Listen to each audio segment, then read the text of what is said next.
Corinna Tolan, thank you so much for joining me on the Beauty of Truth podcast. My pleasure. Thank you for having me, Robin. Oh, we've already had loads of chats this morning, so just as I said, I don't know how long this might go on, so everyone buckle in. But thank you. I know you're super busy, and I have actually wanted you've been on, I always say I've got a list of my hit list. You've been on it for a while. So I'm so excited, and I put up a question box on my Instagram the other day for brides to be, saying I have a skin expert on, and the messages came flooding in. So we're going to have loads to talk about today. Super. But before we get started, for anyone who doesn't know you, tell us a little bit about your background and who you are. Okay. Well, my name is Corinna Tolan, and I am co-owner of Monica Tolan's The Skin Experts. We have 3 clinics, one in Balbriggan, that's the mothership, if you wish. Then we opened in Malahide 8 years ago, and we opened in London 2 years ago. So we have a team of maybe almost 40 women, skin passionate women. I feel like my vibe attracts my tribe. So I love that. You can use it. Yeah. That's yours. Thanks. So it's really super. You know, we're very passionate. I was born into the industry. The name above the door is Monica Tolan, and when I was 2, my mum Monica started the business. Mm-hmm. Oh my God, that's how far back? I didn't 1980s, yeah. One of the first women in North County Dublin. So what would have happened at the time, I think Switzer's, which is Brown Thomas now, was the only place where you could go to have any kind of beauty treatments. And she wanted to bring something to the women of North County Dublin. At that time, very few women would have drove, etc. And she had... Well, I was 2, so she hadn't quite raised 4 kids, but the eldest was 12. Linda would have been 12. And she was now getting ready to go back into the workforce. She had worked before marrying my dad. And she decided that she wanted to open a beauty clinic. So it was incredibly brave and, you know, innovative of her, because this was at a time when most women didn't even drive. And here was my mum, she drove, and we had a 2-car family. And I remember that was really... a big deal. Like even to have one car was huge in the 80s. And now here she was starting up her own business, which I'm sure was crazy, but I was 2, so a lot of that would have gone over my head. But so she started the business then, and I think it was very obvious very early in my years that I was most likely going to follow her into the industry. I remember I used to, like, if my mom was like lying down or, you know, asleep on the chair and after dinner or whatever, having a little rest, I'd like sneak up with the tweezers and try to take hairs out of her legs. This is not even lying. She'd wake up and she'd be like, Corinna, get away from me. But that was me. So she opened a clinic in Balbriggan and then became pregnant on her 5th unexpectedly. Oh my God. I think she told me I was unexpected. I think after 2 we were all unexpected. But the gift that kept giving. Yeah, I'm like, you know how this happens, Mo. Yeah. But so she became pregnant again, and then she decided that what she would do at that point was bring the clinic to the house, so she could be there for me and for the baby, etc. So she had a cabin pack put into our back garden. And it's so funny because that's come around again. Yes, so many people in the industry tell me that they start that way, and I'm like, well, that's how Monica Tolan started. Wow. And it was super for us because I was in primary school at this point, and I'd come in from school and she'd be there, like we had a doorbell in the kitchen we could press, and it went into the salon. It was a very busy little salon, and maybe 4 treatment rooms, and like it wouldn't be unusual now for me to climb out from underneath a treatment couch and her in the middle of a treatment, and I'd be yapping to all the clients in reception. Wow. I used to make fingerprints with the wax, and I was just, and even I remember at the time a slender toe machine was huge, and I'd be I'd be literally getting electric shocks off it. But yeah, and like at the time sunbeds were huge as well. And I used to sit in the sunbed room talking to the people, like, and women would be there semi-naked or probably naked, and it didn't bother me. And I'd just be sitting there yapping to them, like. So I think part of my work is definitely connecting with people. So yeah, it was very obvious that I'm the only one who went into the beauty industry. So I, straight after school, like I said, it was all I ever wanted to do. And I went to Bronwyn Conroy's on Grafton Street and studied. And at the time, Anne Dempsey was running the college, and she had said, my mum kind of said, you know, well, I'd take her on. By now, my mum had bought the premises in Balbriggan where we are now. And Anne had suggested that she send me out into the workforce. At this time, I was like 17, 18, still living at home. Maybe a little bit of conflict with my mum at times, you know? Yeah. So, and she was very wise because that was a super idea, because what happened then was I went on to work elsewhere. I worked in Fibspur, was my first ever job. And then in Grafton Street, I worked for L'Avenue, which was a franchise of Declior Skincare. And then I went and ran a clinic in Galway while the owner was having a baby, covered her maternity leave. So it just meant that I could kind of build and find my own niche and build and learn so many things in the industry, and then when the time is ready, bring that back to the salon in Balbriggan. That's really good advice. Like exceptionally good advice. Yeah, it probably would have been easy to have hired me in a way, but I would have been pigeonholed, you know. Yeah. I probably would have broke free at some point, whereas I went off and did my own thing and came back. I remember when I did start working for my mum, was a little bit earlier than I intended, but I travelled and lived in America for like a couple of months with my then boyfriend and now husband. And she was unwell when I came home. It was close to Christmas and she had a full column. So I said, well, you chill at home and get better and I'll look after your clients. So I worked maybe the 2 weeks for Christmas period. And I remember thinking I could see so many things that needed to be improved on or that I could bring. And I never left then after that. And it is like, that's what makes, I think, actually a really strong business, is where somebody comes in. Like, some people are very close to change, I think, in business, but you coming in and having fresh eyes, but you wouldn't have had that, and things would have remained the same, you know, and you probably don't even know those tiny little things that you would have tweaked and changed that created such a better experience for your clients. You know, because it's like, even sometimes when people come to me, or if I work with another artist at a wedding where there's maybe 15 people and we split it and I assist somebody, and the way they do something or the way they say something, I'm like, oh yeah, that's brilliant, you know. So it's but that's incredible advice that you went out to work, because it really would be the natural progression. You go to college, your mom's got this incredible business. Why wouldn't you go? People at the time were probably like, that's so strange. Yeah, my fellow students thought, well, you have it set up, like you have it made. And I can't remember what my thoughts were on it, because she decided she wasn't hiring me, so it wasn't really up to me at that point. It was. It wasn't a thing for me, but for her, I guess it was more.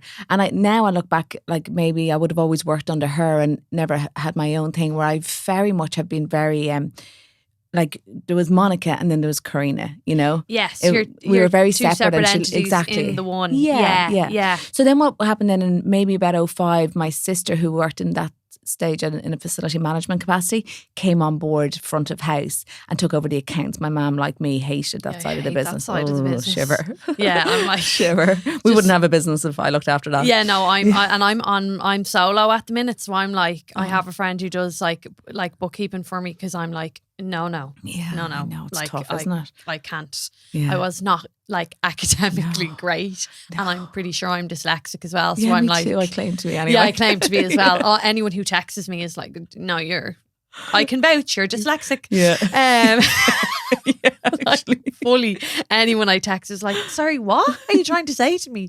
But to go back actually to a point that you mentioned about your mom having the salon at home, because a part of the reason why I love to do these podcasts, these conversations, is there's somebody listening who maybe, like me, I have a cabin out my mom's back where I do my bridal trials and brows. And isn't it incredible to see that anyone who just, like, that name is so well known that there will definitely be people listening who have no idea that your mom was like working from home.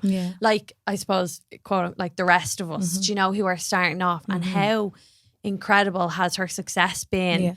And you said, you know, about climbing out from underneath beds. Like, I've had to have Avery with me at times, and I'm like, she's just lying under there pretending to be a dog, but no, you're fine. Like, you know, it's funny to see the success. It's just a point I really want to like hone in on, because I think that's incredible to know that. Well, you know, I feel as women, you know, first of all, I think one of the number one rules in business is to be like water, to be fluid.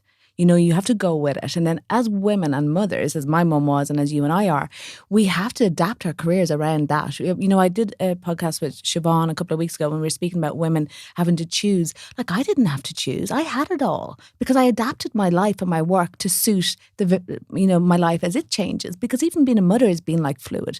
You know, you have a 4-year-old, I have a 15-year-old. We're both mothers, but we're both living very different lives, you know, and I was at your stage and then I moved on to this stage, and it also brings challenges, etc. So, you know, as my career has grown, my hours and work have adapted, my type of work, my travel has all adapted according to my children's lives. So I would say be like water and make it work for you. I am obsessed with that.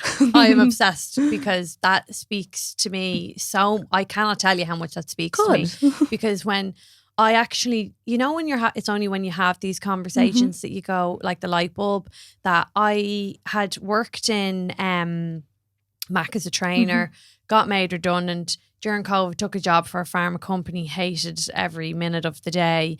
But then I said, no, I'm going out on my own. And I have worked the last 2 years around Avery, if that makes sense. You know, like I work and it's worked for me. You know, I have adapted. I'm only kind of like realizing that you're doing it without I'm even knowing you were doing it. Yeah, and there's probably so many people who are actually the same. And my mom used to always say to me, like, you will make it work. Yes. If you want it enough, you'll make it work. You are female. You are the master of multitasking. Yes. You are going to make it work. That's what we do. You know? And remember, you know, for me, yes, obviously I have a career and, you know, it's a very important role, but my greatest role is being a mom and being that influence. Yeah. So I have to work because I want to show them. And you don't tell children, you show children, you know, you show them behaviours. So I, every day, try to be the person I want Grace and Emer to grow up to be. Yeah. So, you know, in that way, I want them to have careers that they don't have to choose either, and they can adapt and they can work and they can have it all. Yeah. Like I fully like attest to that in the sense of I've said this on the podcast a few times, like both my parents were absolute grafters.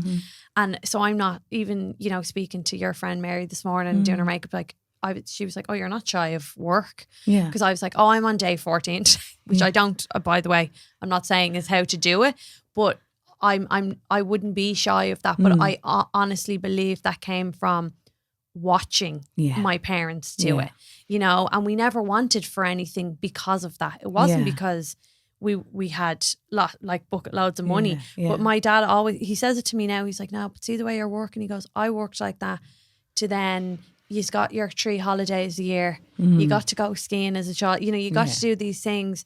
And I fully believe, like, it's just everything you're saying, really, I think there'll be a lot of mothers listening going, yeah, absolutely.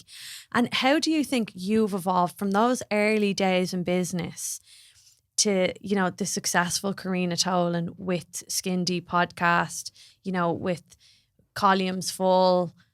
Like, how have you evolved as a person?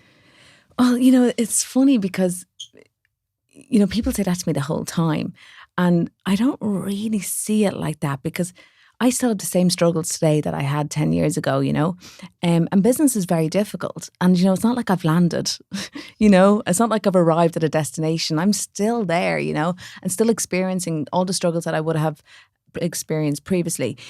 And what comes with age is maybe immaturity, and I certainly don't worry about things that I would have worried about in my 20s.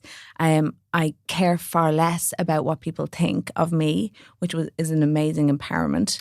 And then I have massive boundaries, which are just the most beautiful thing, to have these rock solid walls around you and you don't let people pass them. And I think that's just maturity.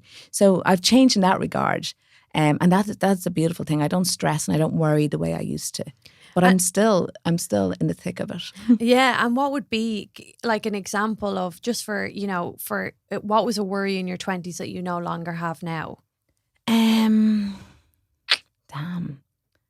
Like my 20s career-wise was a huge struggle going and working with my mom. At that point, my mom had a team of girls around her and they looked at me coming in. First of all, I worked in the city, so I had all this experience. I don't know, I'm kind of just imagining what they were thinking. And then, of course, I was Monica's daughter as well. And they made my... God, I hope they're not listening. Kind of hope they're listening. I hope they're... I was like, no, I hope you're listening. But, you know, they've also matured, and I would hope. But they, you know, they made... Well, did they make my life really difficult, or did I allow them, you know, to... you know, so I found that... those boundaries come from, yeah. So I found I had to constantly prove myself, and I had to constantly work hard, and I wasn't one of them. And, you know, and I, in a way, like... I like to think I manage my team now as being, I'm part of the team. You know, yes, of course, and they're going to say, but I'm Corinna. And yes, I am, and I can't, and I'm not apologising for that. But I would never ask my team to do anything that I wouldn't do myself, and I work as hard as them, and my day is exactly the same as their day, and et cetera, et cetera. But yeah, so it was difficult, and I would have struggled in that regard in that period of time. But I also have a lot of great memories. Working under my mum was one of the greatest times in my career. And at that point in my mum's life, she was very, very healthy and she was amazing. And she was just super beautiful, so much fun, charismatic, had so much empathy. When I seen the way people loved her and warmed to her, and how much of an influence she had over them, and how they just gravitated towards her, and people literally left my mum feeling better than they did before they met her. She left people feeling better about themselves. So that was great. But yeah, I don't really know what kind of worries I had. It was just different, it was different. And I think business evolves, doesn't it, over the years? Like there's different problems now than there were back then, because now you got to worry about social media now, where you didn't have probably that worry back then. Like business is ever I remember evolving. For me, social media, and one of the greatest things that I love about my business is that we were so successful and so huge before there was ever social media. I do worry about these businesses popping up, out of nowhere and having this accelerated growth on social media. Is the substance there? Yeah. It probably is. I don't know. But, it does, I do wonder. Because I'm the same versus other makeup artists. Like I'm 10 years in makeup and I've about 5,000 followers. But I have 5,000 followers probably that are engaged, that are actual paying clients.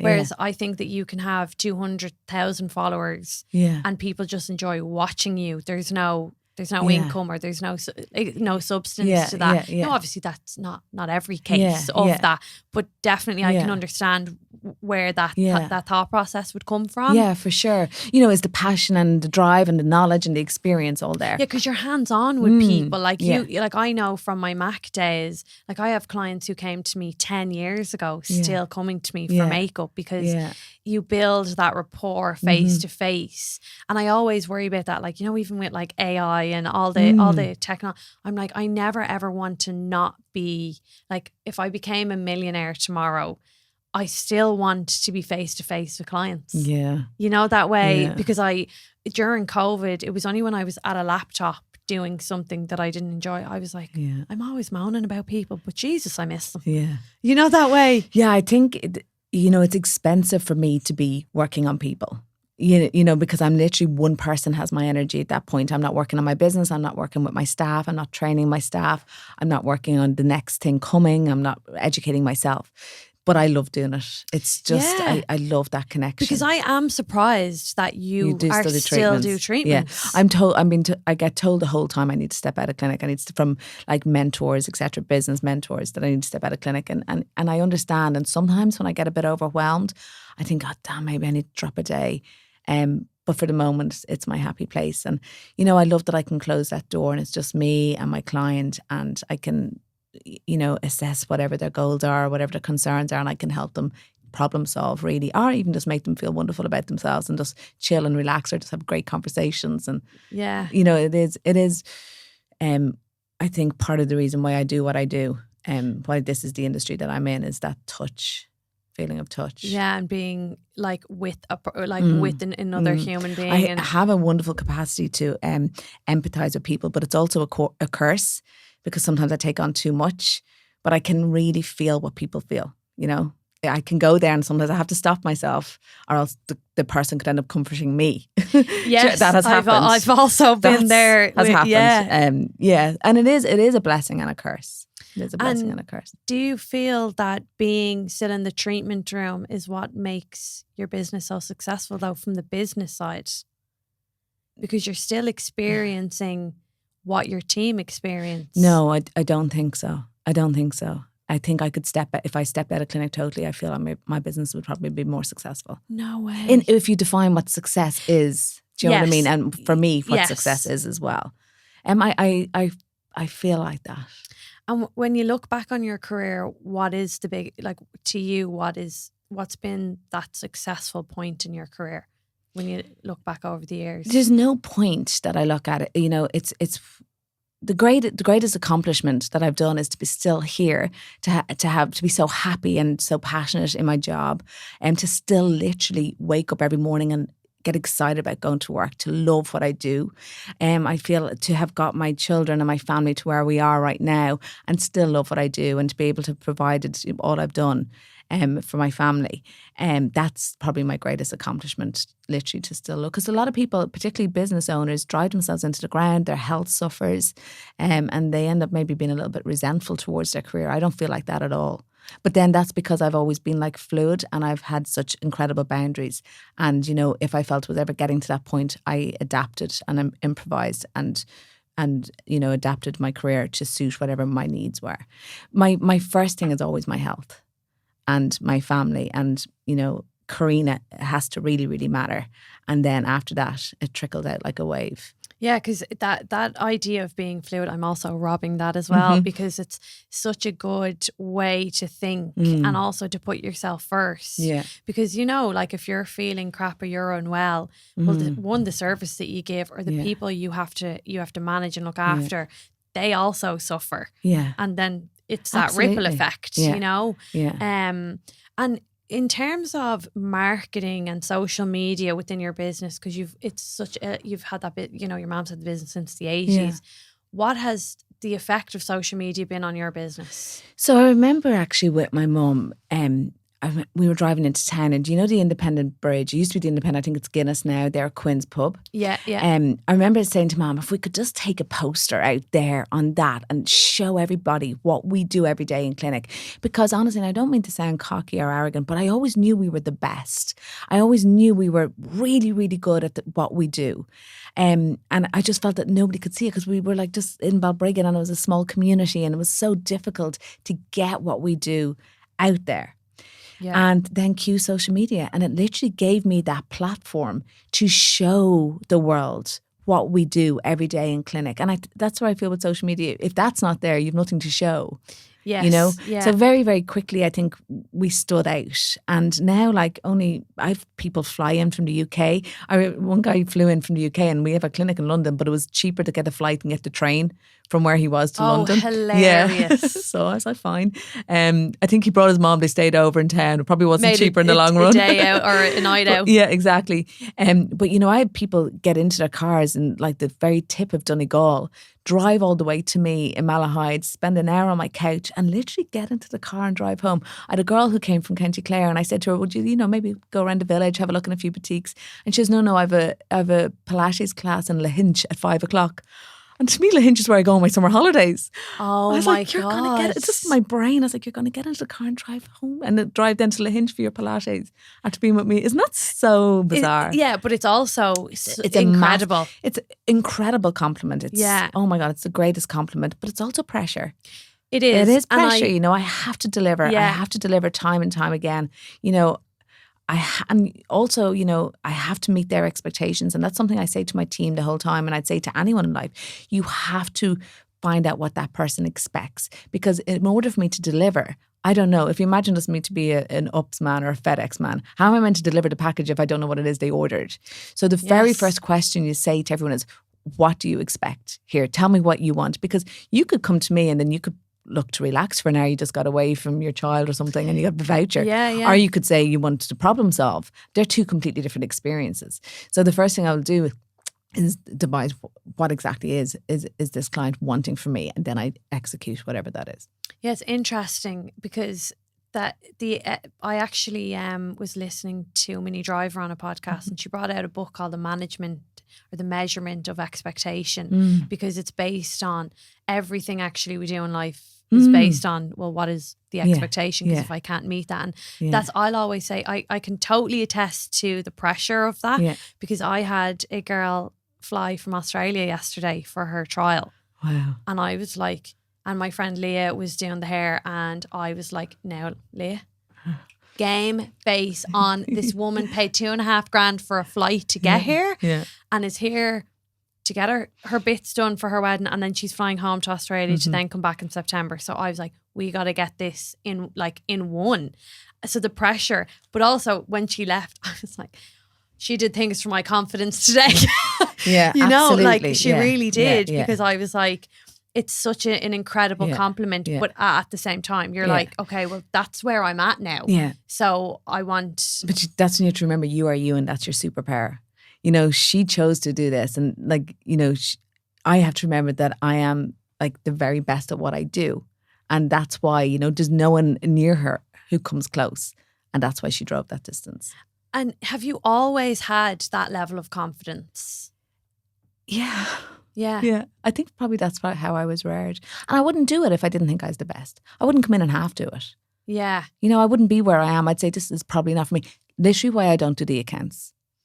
Yes. We spoke about this earlier. Yeah. I mean, honestly, I would fuck that shit up. Yeah. I would, like, nobody would have a wage because I'd be in Selfridges. So, yeah, you just have to find the area, you know, where you do your best work and do your best work every day. Yeah. And that's what I do every day in clinic. I do my best work. And nothing would eat me up if I feel a client didn't get. Nothing, there's no more pressure than that. That's my number one priority, is to meet that client's expectations and to deliver. And nothing would keep me awake at night more than she didn't get the best of me today.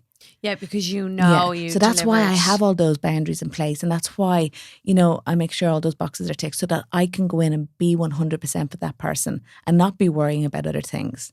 Yeah, because you spoke on a podcast, on your own podcast about not believing really in failures, but in the past you took things kind of a little bit more personal. Yeah. And that kind of not being a failure. Yeah, and when you were saying about it earlier, and I couldn't think different, that's different. I used to take things very personal. But also, Robin, I seen my mum take things very personal.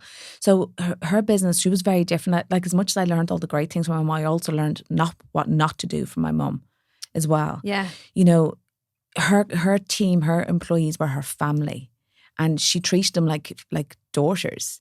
And like my dad she'd call my dad to bring some of them home. They lived in Drogheda and they worked late. They missed a bus. My dad, I think, taught 4 girls that worked for my mum how to drive. Because he'd literally just put them in the front car and said, come on. Right. And like their own dads wouldn't do it, you know? Yeah. And they were very much like family. And then my mum would take things very personally if they were to move on, etc., etc. So I had to really master that art of not taking anything personally. Yeah, and that's really hard. I mean, even when I just managed Mac, and that's not my business, somebody would leave to go to another counter and you'd be like, I gave you everything. Yeah. I trained you within an inch of my life. Yeah. You know, and it is very hard not to do. It is. And I do feel that's why I have a mentorship program for fellow professionals within the industry, because if I can teach them that, it's everything. You know, because again, I have to think that's Grace Niemer's mum. Am I going to let them do, like, you know, am I going to let this affect Grace Niemer's mum? Whatever, because sometimes we're better for Grace Niemer's mum than we are for Corinna. Yeah. Do you know what I mean? So I said, is it fair on Grace Niemer to, you know, have a sad mum this evening because of this? That's such a good way of looking at it. Yeah, because sometimes, don't you, you're like, I feel like shit, but I need to pull up my socks because Avery needs me. Well, I remember as a little girl looking at my mum and doesn't, like, feeling so bad that she was in such bad form and that, you know, that she was so sad about this, and I didn't like it, you know. And then also I was like, this is dinner and you're talking about work. You know, this is work that's upsetting you. It's not even one of your 5 kids. Yeah. Do you know what I mean? So I learned a lot from mum, and I have that kind of separate, you know, there's business and there's personal, and I don't take it personally. Even with clients, I have had to have very strong boundaries with clients as well. But it doesn't feel like boundaries after a bit. It's only when you implement them first. Yes. But then it's just like, no.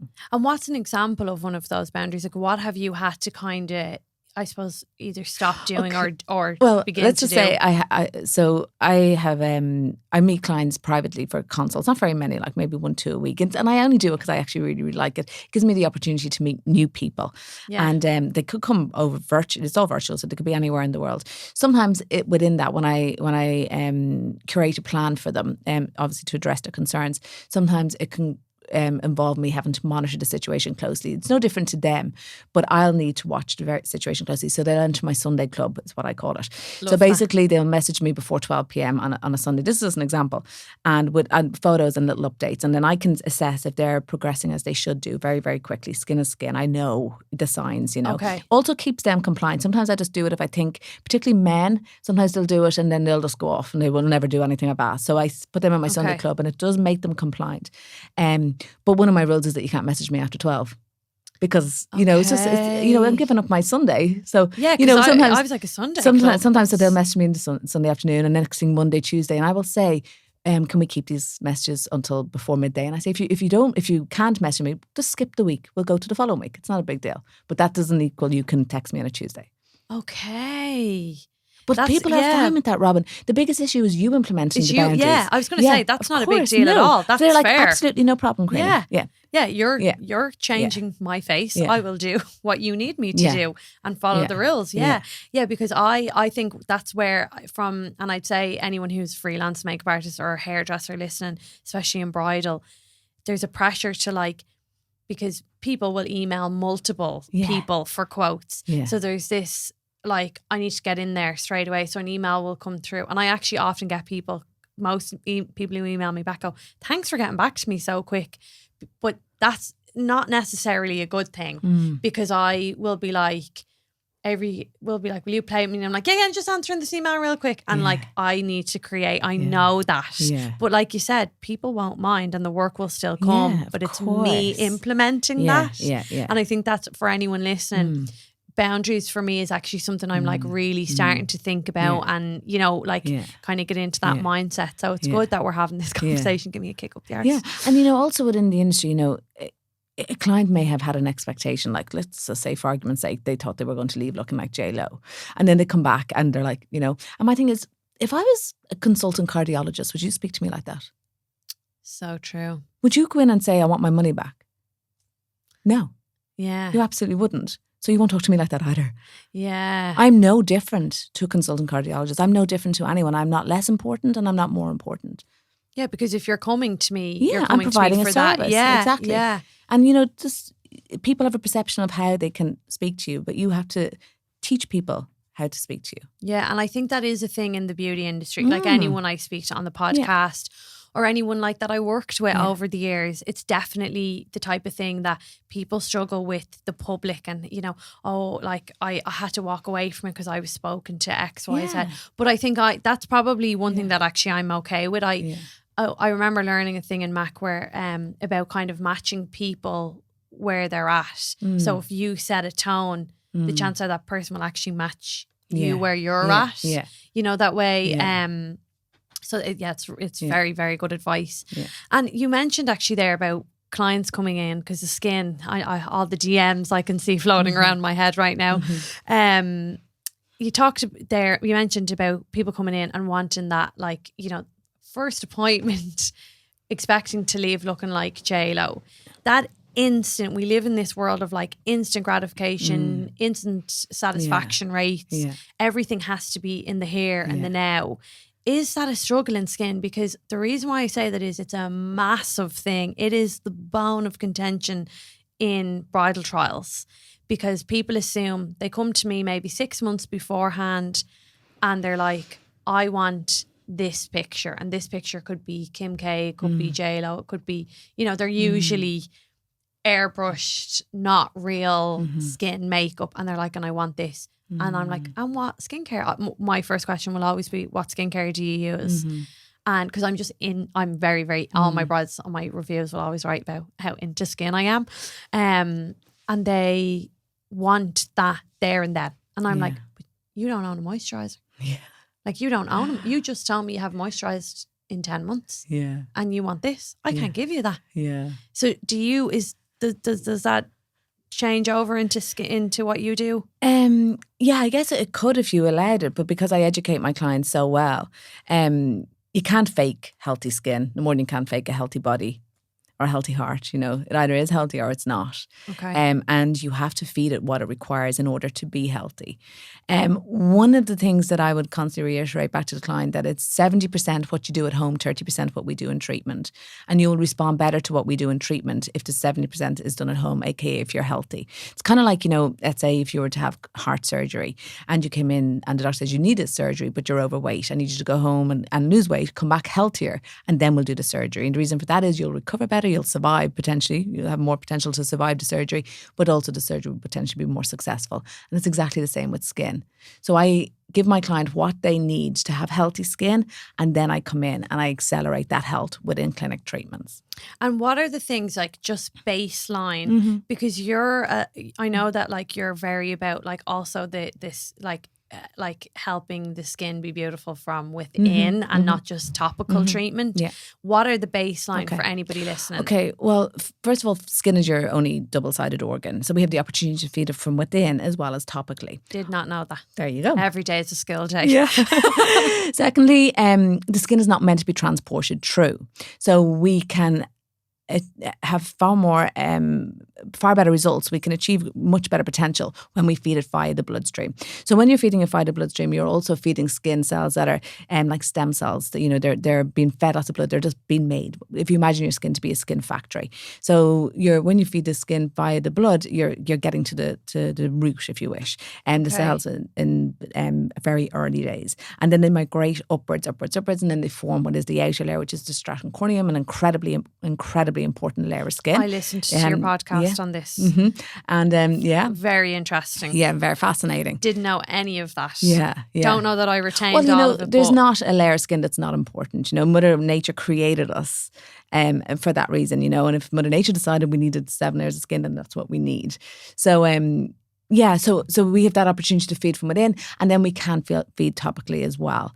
So you asked me what the most important thing. First of all, I'm going to have to start with vitamin A. There's a reason why the vitamin is given the first letter in the alphabet. It is the most important vitamin. Vitamin A is as vital for healthy skin as oxygen is for life.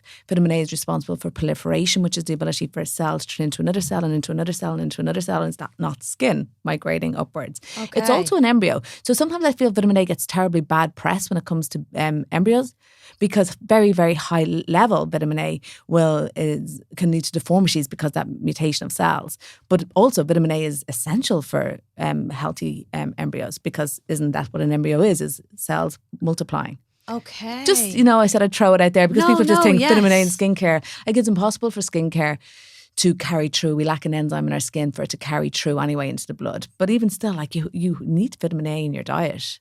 Okay, you know, it's so important. You mean to, like, actually, we'll talk vitamin A topically in a second, because retinol and all those things, but you mean to actually ingest vitamin A? Well, you have to have it in your diet. It's like vitamin C, like everything else.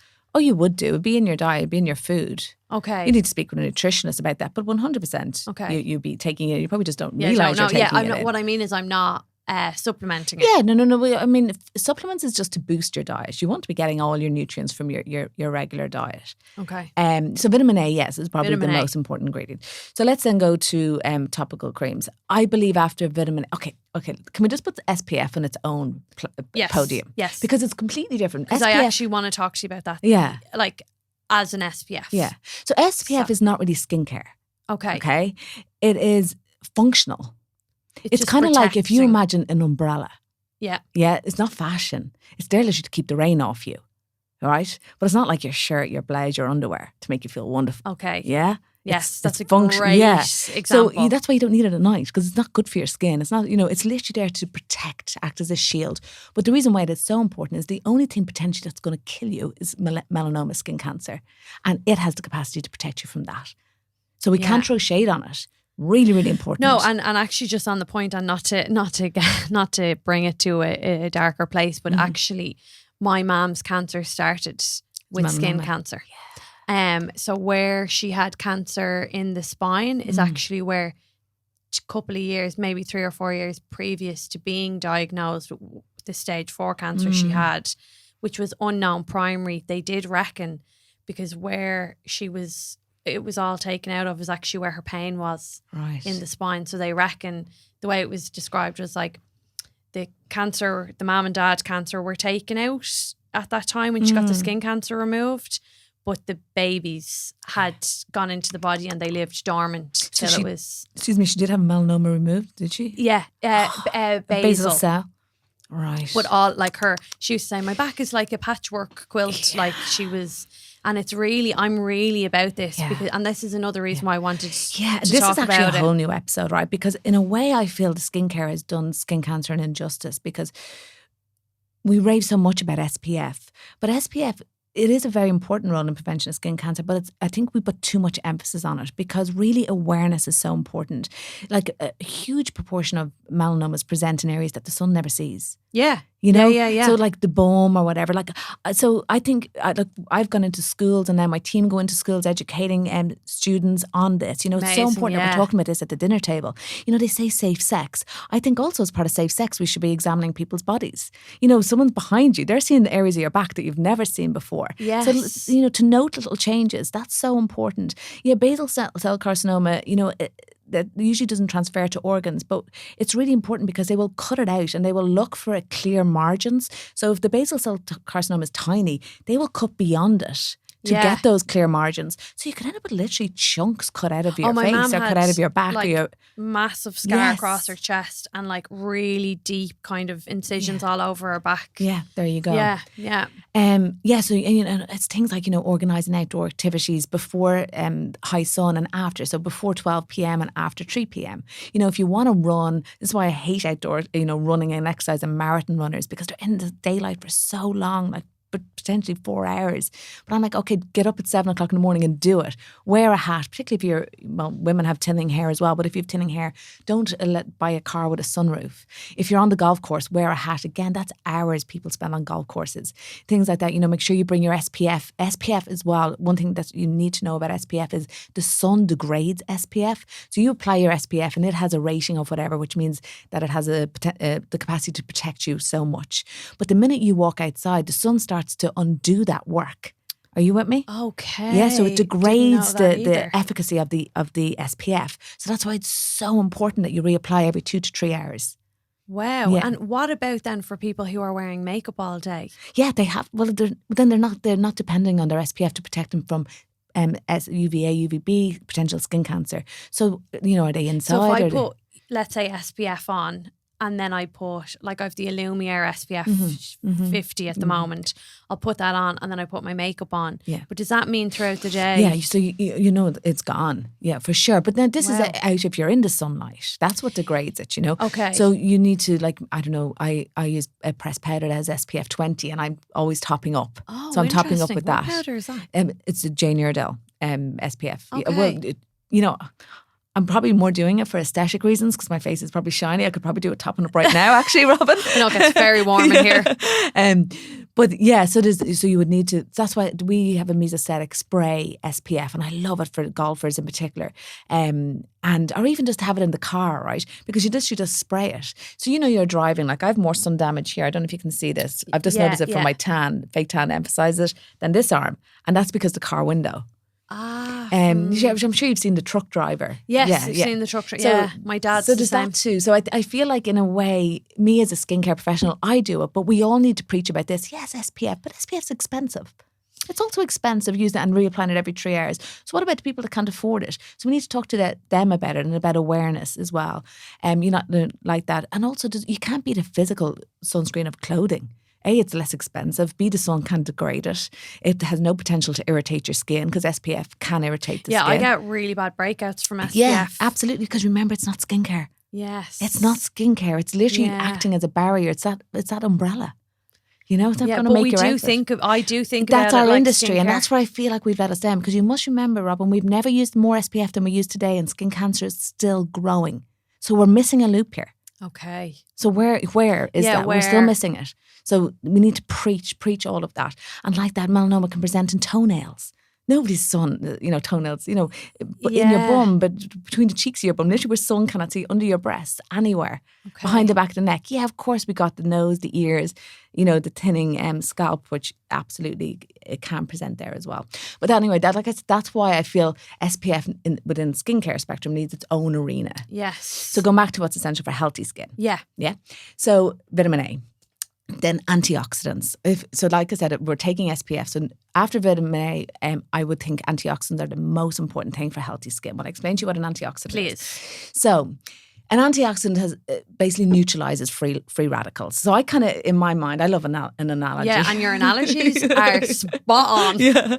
So Wonder Woman, I was a massive fan of Wonder Woman. Okay. Her wristbands? Yes. So that's antioxidants, literally free radicals. Free radicals is a bit of a paradox because they don't want to be free at all. They want to latch onto us, latch onto our healthy cells. And they basically... This is like the pollution in the air. Not even just pollution. I think you're thinking smog.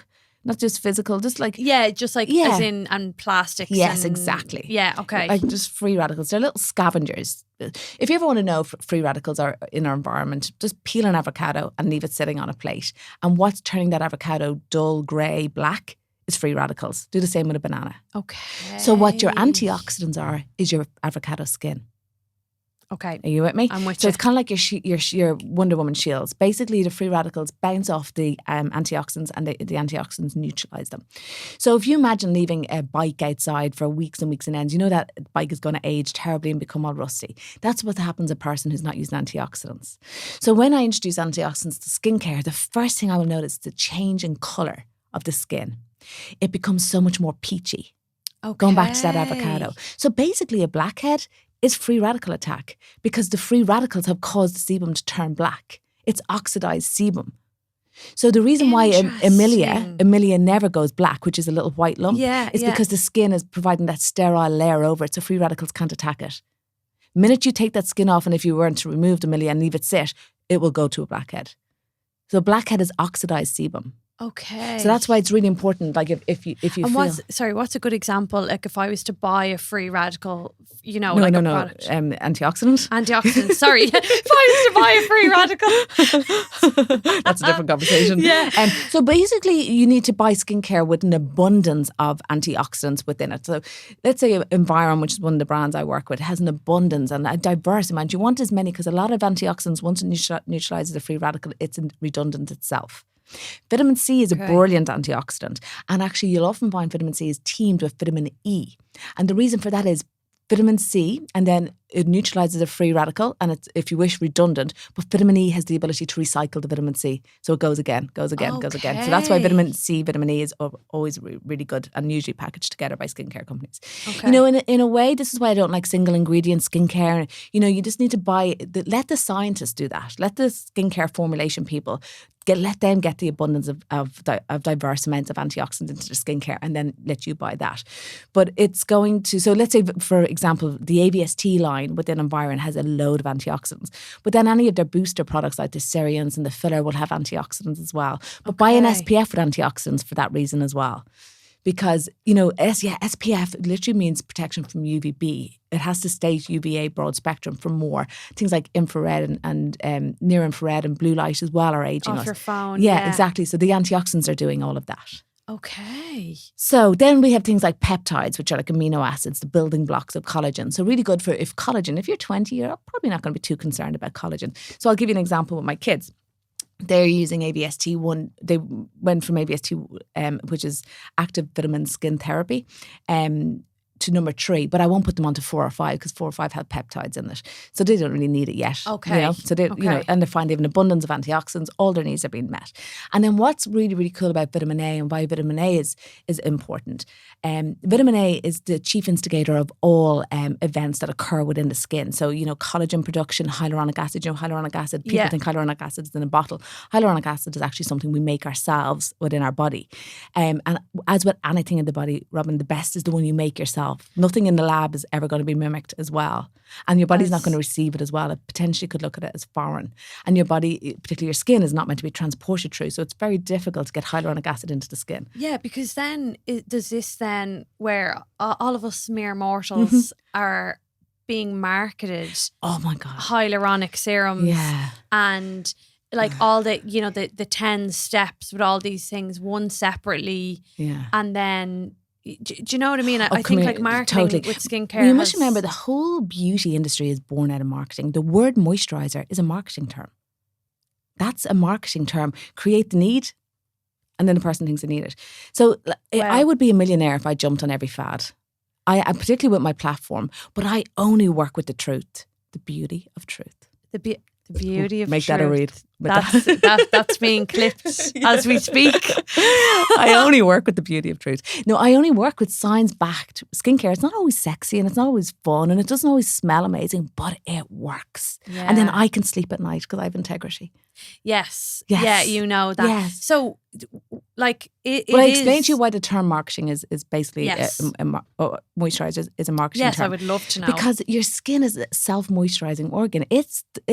We're meant to provide the skin with what it needs nutritiously, omega-3 essential fatty acids, to moisturize itself. And that's what I'm doing. I kind of describe, so a client comes into me and she's using a really, really heavy emollient cream and she like plasters her skin in it. I consider that to be like a kidney dialysis machine. Yeah? Okay. She's trying to fake the work of a healthy skin, a healthy organ. That's me. Yeah. So you come into me and I teach you, or I give you all the tools, and I teach you how to, because you do the work, not me. I teach and I give my client the education, knowledge is power, and the tools she needs to make her skin moisturize itself. Okay. That's what you want. Yeah, that's what I'm like, I want that now. Yes, yes. Okay. Yeah.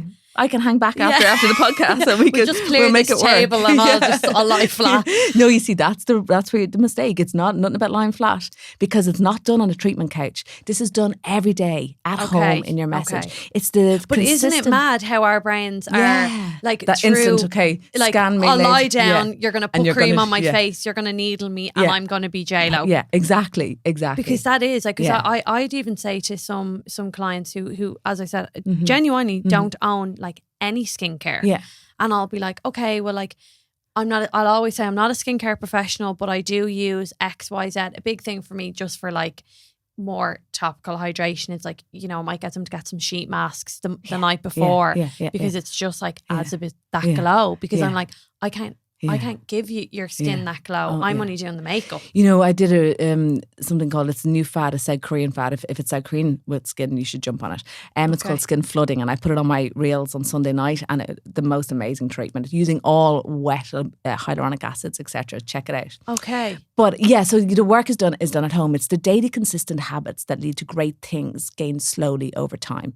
And it's that when it comes to everything, be it fitness, be it raising children. You know, you don't raise children by shouting at them. You raise children by daily consistent habits, daily whispers. Yeah? Yes. Same 100%. With skin. Same with skin.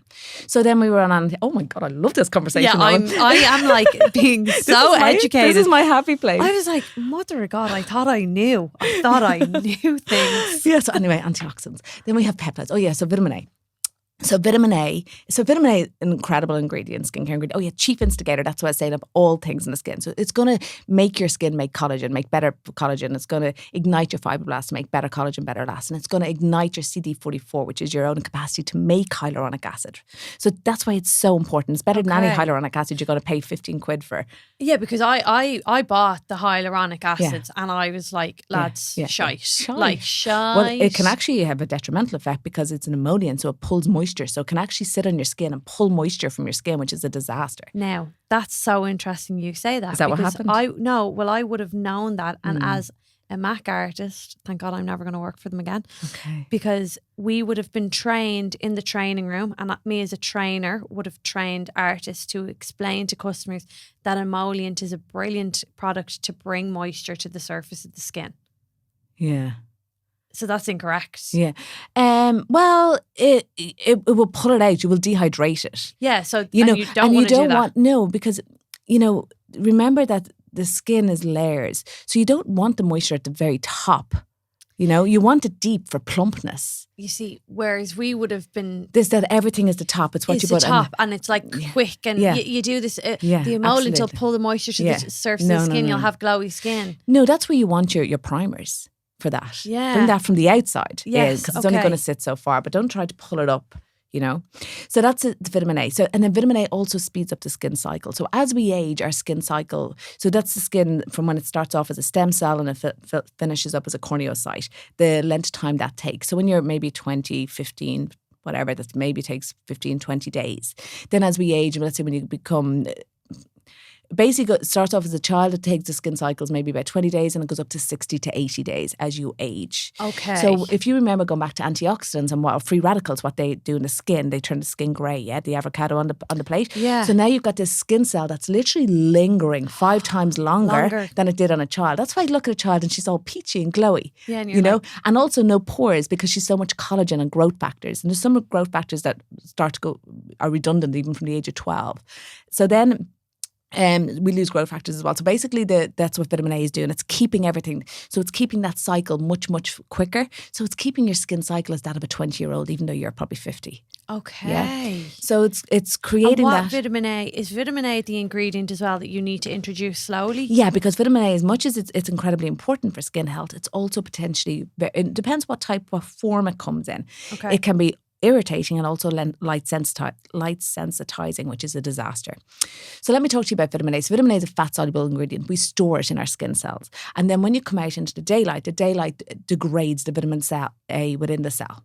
So how a skin cell becomes unhealthy and potentially can turn precancerous or cancerous within basal cell carcinoma or melanoma, worse again, is when the vitamin A is so deficient within the skin cell that then the receptors or the cell's ability to receive vitamin A start to shrink in and close in, and the skin cell kind of dries up and becomes really, really slow, sluggish, and really basically unhealthy.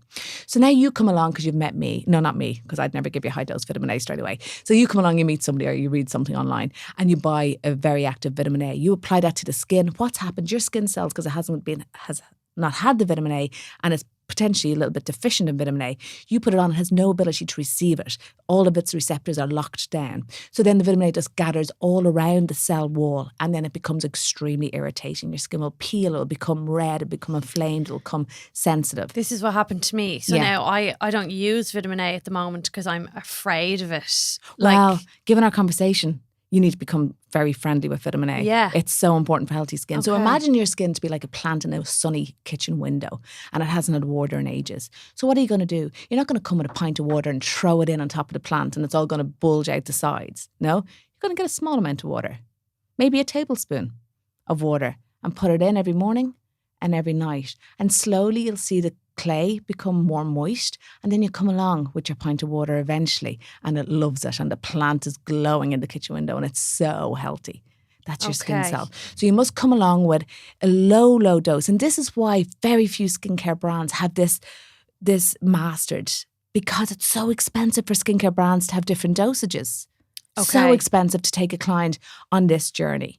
Like Environ. Yes, and that's why you see, but you must remember Environ was created as an anti-skin cancer line. Des had lost 2 young patients in their 20s to melanoma. So he sat in his kitchen trying to think, how can I stop skin cancer? Wow. So that is how Environ was born. I didn't know that. So there's so much integrity behind this brand. The whole podcast, I didn't know that.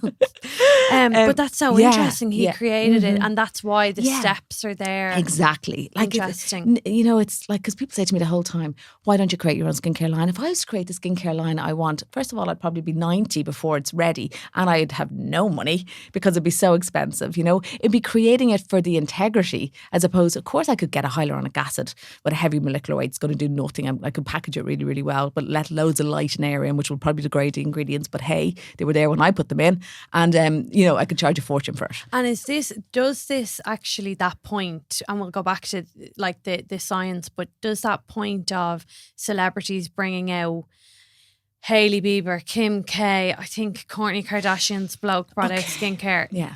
How do you feel about that? You know what? To me, skincare is self-care. And every time anyone looks in a mirror and applies a cream, what message are they doing? They're saying, I am loved, I am worthy, I am special. I'm all for that. I am 100%. When I see my girls, and God knows what, like they're putting on their face and they've one colour mask here and a different colour here and they're jade rolling and they've their headband on and they've got something else in their arms. I'm like, yes, this is what I want for you girls. You are amazing. You are Cleopatra. I love that idea, because I expected your answer from what we're discussing to be like, it's all a crock of shit. Yeah. No. If it's making people, men, women, feel better about themselves, well then I'm all about, there's enough shit in the world, Robin. There's enough reasons to feel crap about yourself. So, and I'm sure a lot of those brands, but obviously just down to affordability. I'm here from a functional skincare point of view. The niche I chose is actually working with formulations that work. And that's just me. I can't cater to everybody's needs. I can't make, Mary in the middle of Chile, feel good about herself. So if Hailey Bieber's doing that, I'm applauding that. Yes. Okay. Yeah. That's a very, very positive outlook on, because from a consumer perspective, it's so overwhelming. It's so overwhelming. It is. And I do feel, because sometimes I see so much misinformation and scaremongering, and everybody needs the hook in their reels, to get the people in. So they're saying more and more controversial things. And I do feel for people, but what can I do? You know, as long as I bring to my platform really, really good, solid information, then I know that my niche and the people following me are being fed the right information. So that's as much as I can do. Yeah, and I like what you had said earlier, you know, like you can go to bed at night with integrity, knowing that like you did. And like that you can't control what the rest of the world does, you know. But you know, when I get a message, I had a girl, almost certain she was in Scotland, reach out to me via my online consultation service, and she had really, really bad eczema and she's on steroids and she's so miserable, Robin. And then, so anyway, I put her on a program. I'll have you know, no skincare, because I'm not about to put topicals on that skin that's already inflamed and irritated, etc. So all ingestible skincare, if you wish. Wow. Yeah. And so she texted me one day, and the biggest perpetrator, you know, for irritation can be SPF when the skin is like that as well. Anyway, she was on holidays, and then so sometimes I chase my Sunday club people down. I'll give you another one on that actually in a minute. So anyway, I got a message and I said, hey, can I get an update please? And she goes, oh my God, I am so sorry. And she said, my skin is amazing, blah, blah, blah. And I'm like, can I get pictures? Because I'm very much, I need to see. Well, oh my God, if you see what came back to me. Oh my God, I actually nearly started to cry. I actually could cry now, Robin. Like, amazing. But then what followed, the text messages, she was like, my boyfriend's so happy because he never said to me before, but he said that I was always pretty miserable when my skin was bad. Yeah, you can imagine. Of course, like he's trying to bring her out on a date and she can't even, you know, her skin is so, because inflammatory skin conditions are so painful. Yeah, my sister's head to toe in psoriasis. Yeah, so like painful. And then your confidence and all that. And he says that, you know, I'm just so happy, and I'm just so happy she's too busy to message me. Yeah. I'm like the fairy godmother has forgotten about. But that's okay. Obviously, that's what I do, why I do what I do. But, you know, like literally the difference was amazing. But what I could see was peachy, beautiful, healthy skin. And now she's no longer using topical steroids. I mean, topical steroids are great to have in an emergency should something happen in the future. Yeah, but they can be addictive, can't they, to the skin? Not so much addictive, but they're a firefighter, you know, and they're there for an emergency. But people, because if they don't have people like me in their life to you know, bring it right back to basics. Yeah, wean them off nearly. Yeah, they just keep, you know, using steroids, and it's all the only relief they have. And then, of course, there's the long-term potential for long-term topical steroid use is horrendous, thin skinning, etc., and weakening of the skin. You know, we must always remember that the skin is an organ. This is why, are we going to go there with like hydrofacials and dermaplaning? Yes, please. This is why, you know, with these like that instant gratification, you know, would you sand down your cervix? You know, or your kidneys in the pursuit to look better on a Friday night? Absolutely not. You know, would you shave the little bronchi hairs that are in your lungs, protecting you from dirt and pollution in your lungs? Would you say, you know what, I'm not really into those hairs, I'm going to just shave them off? Absolutely not. You know, the skin deserves the same respect as any other organ. You know, it's keeping you beautiful, but it's keeping you healthy as well, you know. And there's lots and lots and lots of little tiny microorganisms living on the surface of your skin. And if they didn't show up one day, or if you shaved them off every day, you'd become very, very sick. They're keeping you healthy. Yeah, you've got such like an incredible outlook on skin. Like, I am leaving here today, and I know anyone listening going, one, I need to like rethink how I think about my skin, not even rethink my routine, just change my mindset around my skin, because I'm like, you know, I supplement for like omega-3, 6, 9, like fish oils for my brain. Like I think of my, you know, of my organs, but I definitely don't think of my skin in the same regard as I do my organs, my other organs. So absolutely, it's very, very like. And you think about it, your kidney is well protected. Your lungs have this fabulous rib cage around it to protect them. Your skin is out there. Yeah. You know, its primary function is defense. You know, we need to give it all it requires to perform all of its functions healthily. And for anyone then around the eye area, so this DM came in the truckloads. Really? In the truckloads. Like, I didn't actually get back to anyone because I just kind of screenshot and went through. And so many people came in with like pigmentation, but like puffy bags. Yeah. Everyone was like, how do I get rid of? A lot of brides to be, I suffer. Actually, my bride from Australia had some treatment that left her like quite bruised.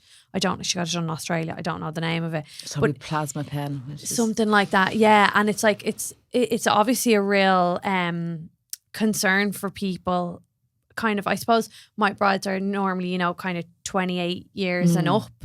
So what would your advice be, or how do we combat? Well, the problem with the eye area is the skin is a lot more finer there. So it's going to, if you imagine, you put a sweater on the radiator to dry, yeah? Yeah. The areas where there's less material is going to dry quicker, am I right? Okay. Exactly the same with the eye area. Okay. So it's going to dry out quicker, it's going to age quicker, everything. But also, when skin starts to improve, the first area you'll see it is the eye area as well, for the same reason. Like we work with one of the, actually, it and its little, big sister, the Skincare Biome. Skin Youth Biome is a probiotic with skin-specific strains in it. And one of the first areas that you'll see an improvement when taking Skin Youth Biome probiotic is the eye area. It's, it's a really good indicator of skin health as well as obviously seeing signs of aging. So a couple of things in there you mentioned. First of all, genetics play a huge role. I was about to say, because I did learn that in over time. Yeah, genetics play a huge role. So look to your parents, and you're probably going to foresee a lot of your potential issues down the road. That's not to mean like we've the ability with vitamin A to change the DNA of the cell. So you could be predisposed to age one way, and vitamin A can change that. So dark circles, pigmentation is huge. That is genetic, and skin Fitzpatrick's type 3, 4, 5 tend to pigment around the eye area as well. So I would say make sure to use makeup, preferably with, because you're going to be putting makeup there with SPF in it. Sunglasses. I'm a massive fan of I love physical sunscreens, as in physical shields, like hats. And yes, you're saying clothing. Exactly. As an SPF. Exactly. Yeah. So really big sunglasses to shield the eyes. I do like some drainage around that area, but if you feel that particular things are causing you to retain fluid like alcohol and salt, maybe just try to omit some of them and get more electrolytes into you for that reason, so they don't retain fluid. But yeah, the eye area is tricky, like then when it comes to aging, maybe did that come in like crepey skin, etc., etc. I would say don't go shouting at it with really aggressive treatments. Don't put filler around the eye area. I actually don't think they even do it anymore because it moves. Filler will move and migrate, and it can move behind occipital bone, etc., and lead to long-term complications. But also gravity. I often say if you think the sun or free radicals are going to age us, nothing ages us quicker than gravity because it literally pulls everything south. And it will pull your filler down as well, and then you'll get like an indentation where the filler may be where you want it, right underneath the eyes. Well, actually, as the filler drops, then you get this more sunken look, which is more aging. Okay. Now we do. We work with a treatment called FilmMed. It's absolutely amazing, and I'm strung out addicted to it. So this is where we inject very shallow injections of hyaluronic acid and other incredible ingredients. Like Profilo. Is that the No, Profilo is more like filler. Okay. And it's injected in different points. That's why they don't put filler or Profilo close to the eye area for the same reason. And you can get volume with Profilo. With this, you probably do get it, but if I inject it into my cheeks, you wouldn't really notice it. Okay. Because it's more like water. Yeah, but that little slight enhancement around the eye area is brilliant. But for the same reason, your body will break it down very quick as well. So the results only last about 3 months. So if it's in your budget to have it done every 3-4 times a year, brilliant. I use the Youth Essential Eye Gel from Environ Skincare. It has vitamin A in it and also has hyaluronic acid in it. And you it use is their peptide one, the blue? Yes, exactly. That's the one. And that's that one? Yeah, that's that one. Great. So it really is, Robin. It's the only week one on I week. like. It's in our top sellers. And that's how you know when people are repurchasing an item that it works. But that's not just for Monica Tolan's exclusively. That's all around. That's worldwide for Environ. It's in the top 3 products. And you know what I often say, if you ever wonder if it's working, stop using it. That's what I say. Yes. And I'm out of it now a month. And last night I had actually the torch and I was like, I could see, like teeny tiny. I was like, oh, I'm about dehydrated. A month. Yeah. And I'm out of it a month now. Yeah. And being honest with you, it's one of those things. It's not that I'm like, it's not even budget, because with that eye cream, I would pay if it was €100, I'd pay it. Don't say that out loud, Robin. Oh, sorry. They might just put that up. Oh yeah. I mean, we'll only pay the price that it's at right now. No, but I get what you're. But I love it. It is. Youth juice, I call it. It is literally youth juice. Brilliant. It's phenomenal. And it has vitamin A as well. And vitamin A is brilliant for keeping pigmentation at bay. Because I would put that, I do any brides that I have, after they come to me for a trial, I do a follow-up email and it's quite detailed. And I always put, even if they have eye creams I put Environ eye cream as brilliant. I do like a little skincare recommendation. Yeah. Again, only based off using products. And what you've seen. And which is the greatest research, you must remember. Like I say this the whole time, I am working with a form of vitamin A since 2007. And I'm working with it on people That is the greatest trial. The human trial is the greatest trial. So I know it works. Because palmitate as an ingredient gets a lot of shade thrown at it, particularly from medics who I think, of course, medics, study medicine, and they're not working with palmitate, etc.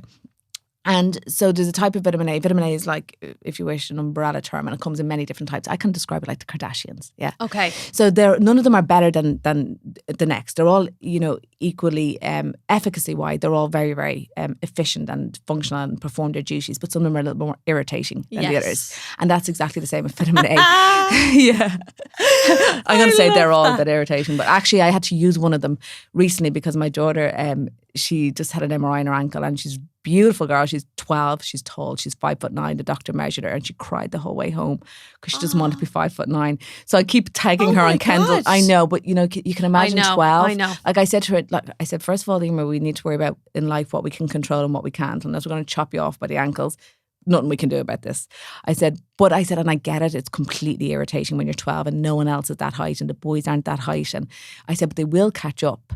And so I just keep tagging her on Kendall Jenner, and I keep just saying she's 5'9". She's 5'9". She's 5'9". Yeah. And that's it. Sometimes you just don't. Like at that age, you need a reference. Yeah, you need, absolutely. You need a reference. Yeah, and I mean, totally. I know Kim, Courtney, they all want to be.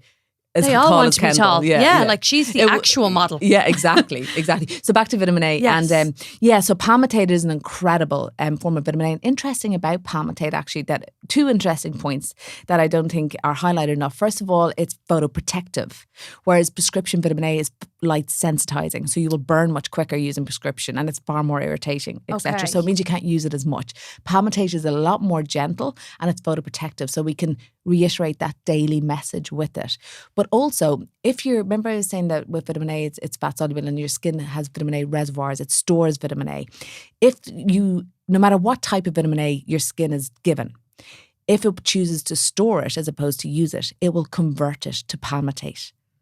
Your skin already likes palmitate. Okay. It literally will convert any other form, retinol, whatever it is, it will convert it to palmitate and it will store it in that form. So it makes sense that it likes to see it coming in that form.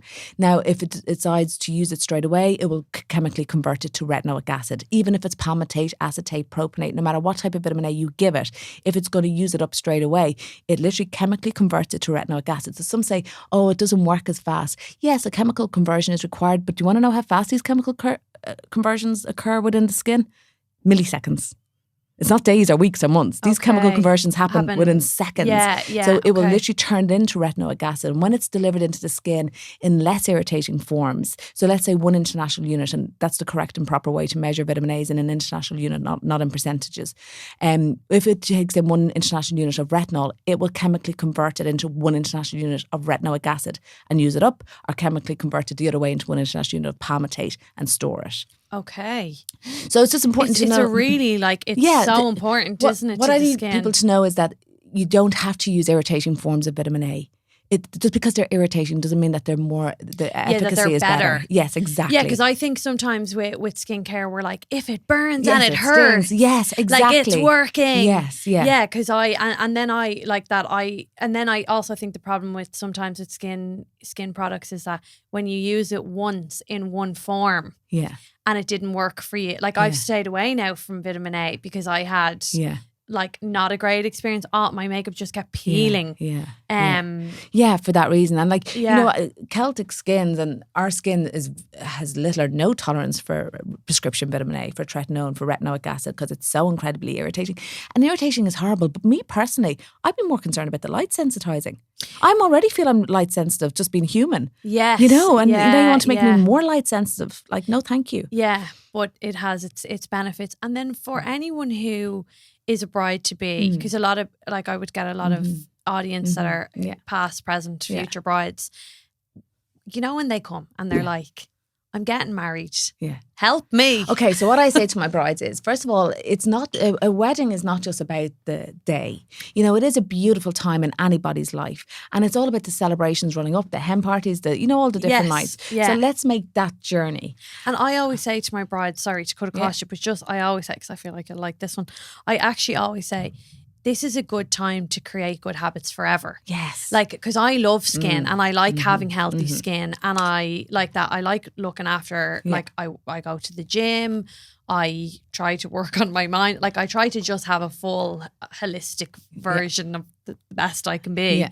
And I do say to people, like, you might not have used it before, but let's use your wedding as a time for you. Even though it actually makes feck all odds to me if you go and work on your skin, because I just need it to look great for the day of your wedding. But I actually do care that people, because I hate to see someone who, like that, puts it all in for the wedding, buys the 7 million hydrofacials and all of that don't have any long-term effects. No.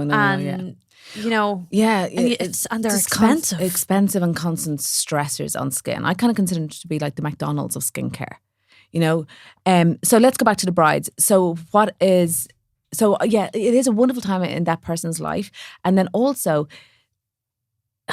the kind of what happens thereafter is then they may go on to have children maybe after the wedding, and they may not have as much money. And so it is a lovely time, but maybe have a little bit more cash as well, just to kind of dive into this arena and see what can happen. So I would say to them, you know, start as early as you can, but it's also never too late. However, I won't work on a bride. I will give a bride supplements 4-6 weeks before a wedding. But it would take a lot for me to start introducing topicals on a bride, because normally, because you don't want to introduce something new to a bride right before her wedding.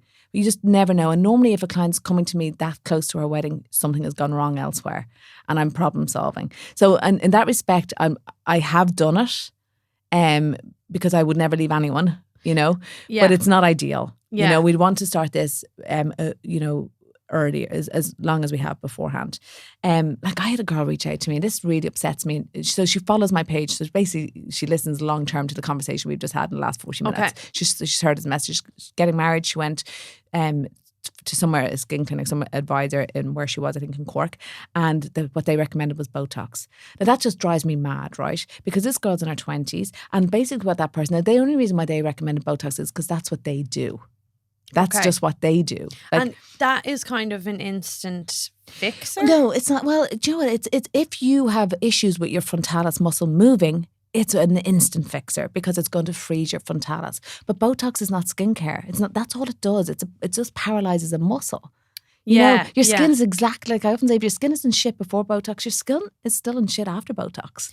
Yeah, because sometimes I'll get, actually, a lot of the time. No, I have Botox, so I'm totally gonna. I can't wait to get Botox. I haven't had it in ages, and I'm going to London, to our London clinic, and the girl who does Botox over there is phenomenal. She's just.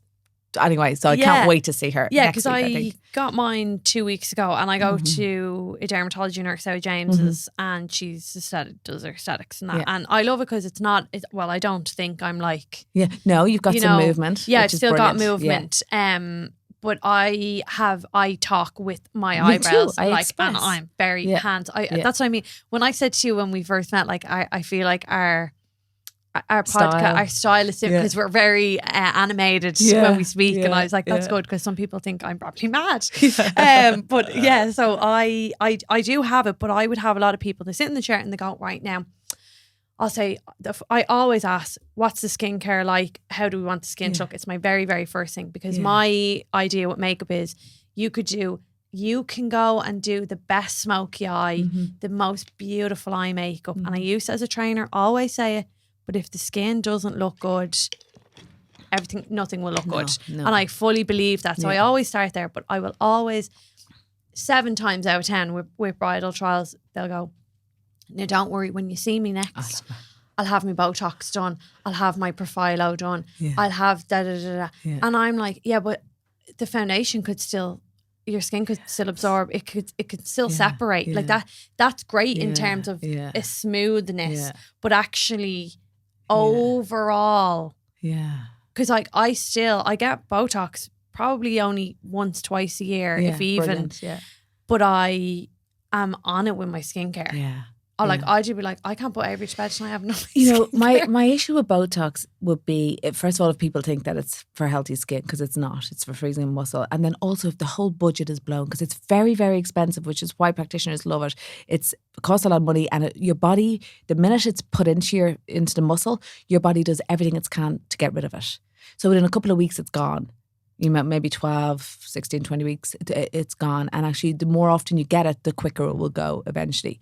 Yeah, your body will get rid of it. And then eventually what potentially could happen is you get Botox and nothing freezes. It doesn't work anymore. So you can overuse it. Oh, 100%. Okay. And then also you get muscle wastage because you've paralyzed this muscle permanently. So the muscle will shrink if it's not being used. So as we age, our face shrinks. We lose collagen, we lose fat. But to the outside person, it looks like we're getting thinner. So now your forehead is getting thinner as well because that muscle is literally not being used. So there's so many downsides that to having Botox, but it is a great enhancement. And I do get Botox as well, and I love when I do, and I love like that, looking forward to it. And this is an enhancement. But am I depending on it for my skincare? Absolutely not. And is all my budget being blown on it? Absolutely not. We'll be clipping that as well. Yeah. Because that's such an important message. Yeah. Because I really do get people who, I know by the way they're talking to me, I'm like, you're not going to invest in. Yeah, no, I'd often say, let me get you to a place where your skin is healthy. And at that point, if you want some Botox, well, of course, I have no issues with enhancements at that point. But that's what they are. They're enhancements. They're add-ons. They're not the full story. And for makeup artists who are dealing with brides who have real skin, want that glowy, like that peachy glow you were talking about. Okay, brilliant. Two words you said there, peach and glow. The reason why it's peachy is because it has antioxidants on it. Remember, free radicals is what turns the skin grey. Two reasons why your skin is peachy: because you're using antioxidants and because your skin cycle is so quick, the skin cell hasn't time to degrade and turn grey. So you want vitamin A and you want antioxidants. Glow, this is the most amazing story. So essential fatty acids. We don't make them in our body like vitamin C. We don't make it. We depend on our diet to take it in. So you're either going to supplement or you're going to take it in by eating loads of avocados and nuts and high calorie foods, which is why I love my supplements. Because most people are at calorie deficit diets. If you're eating those avocados for healthy skin. So let me explain to you what happens. So we have our stem cells, which is at the very bottom of the skin, and all these cells are all being made. None of them know what they're going to do. So then they start to rise up through the skin cells, and they're given their roles, whatever it is that they're going to be within the cell factory. Yeah. Okay. So all those cells have a bilipid layer, which is like 2 layers of fat around them. Imagine, like a rasher, you've the thin. Yeah? Yes. Exactly like that. And that keeps the skin really, really healthy. So as the skin cell rises up through the layers, it literally takes off that fatty bilipid layer, that layer of fat. It removes it. The skin cell flattens. It loses its nucleus, and it becomes what's known as a corneocyte. Now that jacket, if you wish, that the fatty layer that has been taken off, that's what forms your waterproof barrier in the outer layers of your skin. And that's what gives your skin that lovely glow. So if you want, and that's if your skin is dry, if you're losing moisture, that's when you need really, really healthy, compacted lipid barriers to form that lovely waterproof barrier in the skin to stop transdermal water loss, chul. So if my skin would be super dry, dehydrated, what do I need to take? You need to take Skin Omegas. What I love about Skin Omegas more so than that a advanced nutrition program, yes, which is the supplement line that I work with, but I don't get paid to say that. I work with it because it works. I would have people come to me and they're like, "Oh, I'm taking Omega-3." Now, usually I don't like waste. There's huge waste in my industry, so I do whatever I can to stop that. So I'll say use them up. However, if they come to me to problem solve an inflammatory skin condition, I'll ask them to switch straight away to A&P. Advanced Nutrition Program. And the reason for that is because I know it works. Yeah, I have to say I used it for 3 months and I was gorgeous. Yeah, I know. And the great thing about supplements is they work head to toe. It's not just like a topical cream where you apply it. So what I think, I said to David Alpert, who's the CEO of Advanced Nutrition Program, I said, what is it? Why is this, David? Why when I take people off other omegas and I put them onto the Skin Omegas, why is it that they work so much better? Because I don't know. And he's reckons, you said earlier that you like to take a holistic approach to your life. That's synergy. And synergy is always the best. The sum is greater than the individual parts. And that's true for everything in life. I say it to the girls in work. We are better together than any one of us are on our own. That's what Monica Tolan is. That's why we never changed the name, because it's the sum of everything collective. Even our branding is 3 circles. That's synergy. Yeah. Love that. Yeah. So feed, fortify, protect, feed with supplements and fortify with your skincare, protect with your SPF. It's also Mammy, Me and Rona. Yeah, it's so many things. I love that. Yeah. So he said it's the synergy effect within the skin omegas, because what we have in there is some vitamin A, not a huge amount. And remember, vitamin A gets such bad press. Vitamin A is an essential nutrient. We need it. It's vital for health. There's I think 400 international units of vitamin A in the skin omega capsule, and there's also primrose oil. So he reckons it's the synergy. And I don't know what it is, Robin, but it works. Oh, it's brilliant. Yeah. A friend of mine worked in therapy for years, Michelle Cully, and she's a makeup artist as well. And she got me onto them. And then I think a couple of the girls, over the bought them. But you have to take, don't you? You take like kind of a higher dose in the first month. Well, we usually put people, let's say with Acumax, which is the problem solving supplement, we put people on 4 a day. And then when you get to where you want to be, we put them on 2. Yeah. But I take 1 omega, I think, a day, because I don't have dry skin or anything. But funny, my kids take them, and I was taking skin omegas the other day, and one of the girls says to me, "Is your skin dry? I'll give you another story now." And I said, "No, girls, I'm taking these skin omegas so that you don't have to put me in a home when I'm older. I'm taking them for my brain health." But I was test driving my car. I was getting a car in Brady's in Castleknock, and so I went off and I left the 2 girls with the guy who was selling me the car. Yeah. So I came back anyway, and I was like, "Okay, I love the car." And I said, "Everything okay with the kids?" And he said, "Oh my God, they're so funny." They said to me, "I like your watch." And he said, "Thank you. It's an Omega. Do you know what an Omega is?" And they said, "Yes, it's for skin." Oh, hilarious. It's a fish oil. He was probably like, not what I expected. Yeah, he was like, with my flexing his Omega watch. He's like, "Yeah, do you ever hear of Omega?" And they were like, "Yeah, it's a fish oil. It's for skin." Oh, hilarious. Yeah. Like, they're Corinna Tolan's kids. I was just about to say, tell me you're Corinna Tolan's kids without telling me.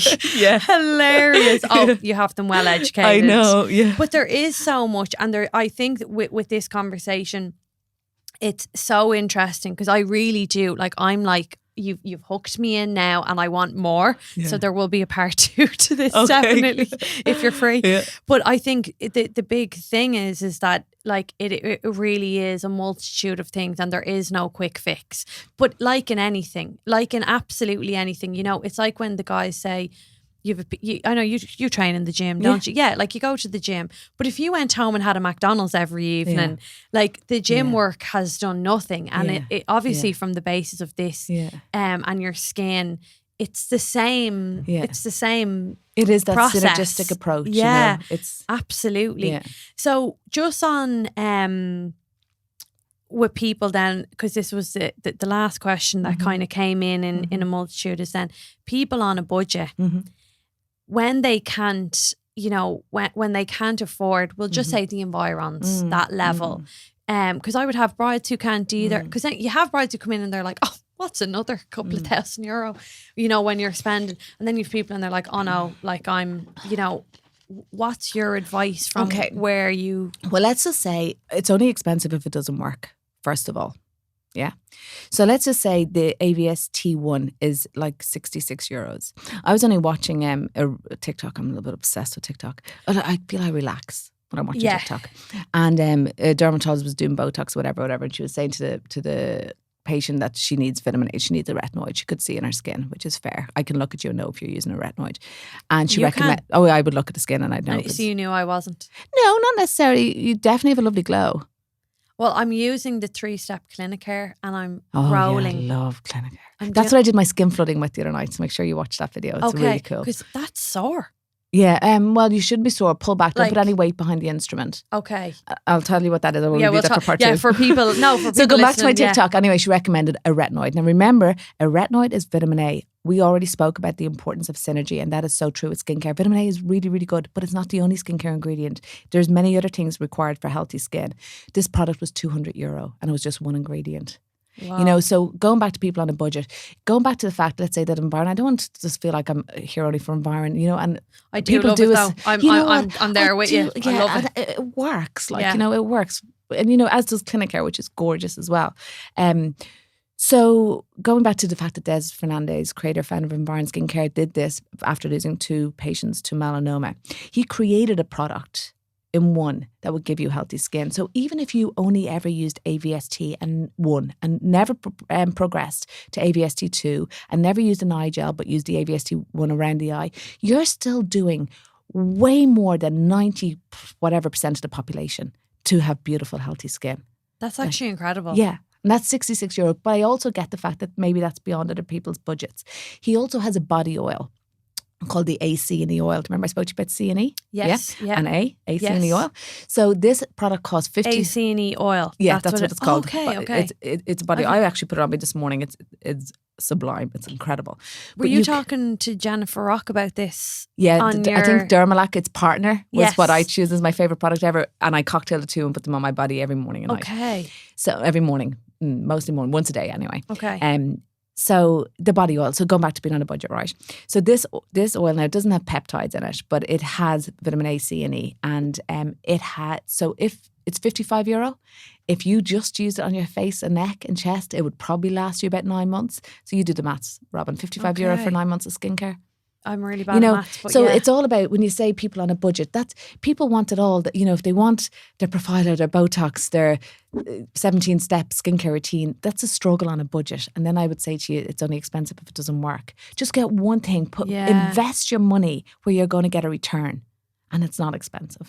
Yeah, because I think that's where I was kind of making the point earlier about it being overwhelming. I think people, when they go online, we'll just say Millie's, right? Yeah. A lot of people, like a lot of clients, I just know would shop on Millie's because it's got like all the brands on it, hair care But you go on it and you're like, oh my God, I end up not shopping on it then. Yeah. Like, because I'm overwhelmed by what's in front of me. Absolutely. And kind of that's what they want. They want sales. Yeah, yeah. You should be mindful of that in this industry too.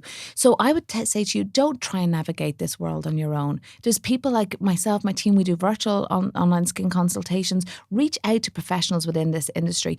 We entered this industry because we want to help people. We are empaths. That's who we are first and foremost.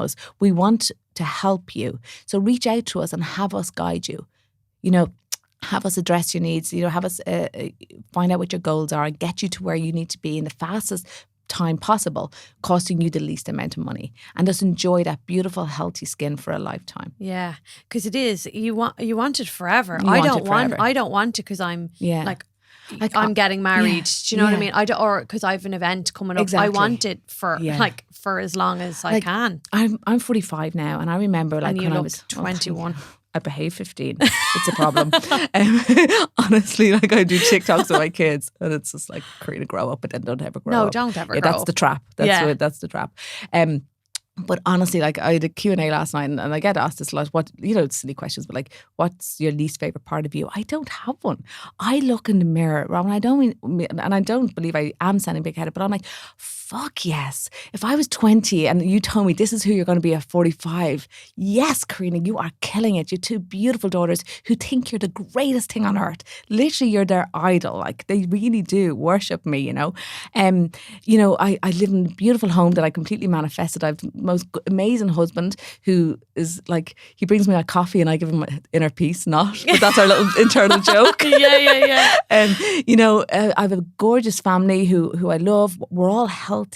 I go into work every day in a job that I love to do, and I have the most amazing team of people around me. Like, literally on the phone to Lisa, front of house Malahide, who's also my PA, and she had to break down every day of the month to tell me what I'm doing this coming month because there's just so much happening. So I'm like, busy. Lisa, I'm so sorry. I'm going to blame perimenopause, but I don't even know what week it is. And in the middle of all that, I'm meeting Grace's needs because she's state exams. But anyway, yeah. So I do, and it's all that synergy. But I do love my skin. I fucking love my skin. I'm so grateful to Dr. Des Fernandez and all the team at Environ for giving me the tools I needed to age like this. Yeah. But I look at my skin and I see health. I see health. But yeah, but I from meeting you now today, so we were talking about, you look after my friend Naomi, and like I had said to Naomi you were coming on, and she was like, wait till you meet her. Now I thought she meant aesthetically, right? Okay. But she like meant you as a whole person. She was like, oh my God, what she does for me. Like, she's such an incredible person, and from meeting you now, sitting in front of me, yes, you do have fantastic skin. And I really mean, you do not look anywhere close to 45 on whatever scale we think that should look. Yeah. But your presence, you're a happy person that works really hard, and it's quite infectious. Yeah. And isn't that really the measure of success is like how content and confident you are, and that you go to work, you enjoy what you do, your kids are happy and healthy, and that synergy. I am taking so much of this episode and implementing it in my own life. Like, it's actually, I feel quite emotional because you really do have such an energy about you that I want. Oh, good. You know, and good. Well, I want that for you. Yeah. That's if we take away nothing. That's my motto in life is leave people better than you found them. So if that's happened today, then I'm happy. Yeah, and you so live by your word. It's so clear. And we're definitely going to do a part 2 because there's just too many. Yeah. There's too many pockets of this that like from what I do and your expertise that I need. So I thank you so much for coming on today, Corinna. I really do. Thank you for popping my podcast cherry here today. It's been a joy. I hope I've set you up for how they'll all be. Yeah, me too, because it's been a lot of fun. Thank you so much. Pleasure. And definitely watch out for part 2, everyone. Thank you.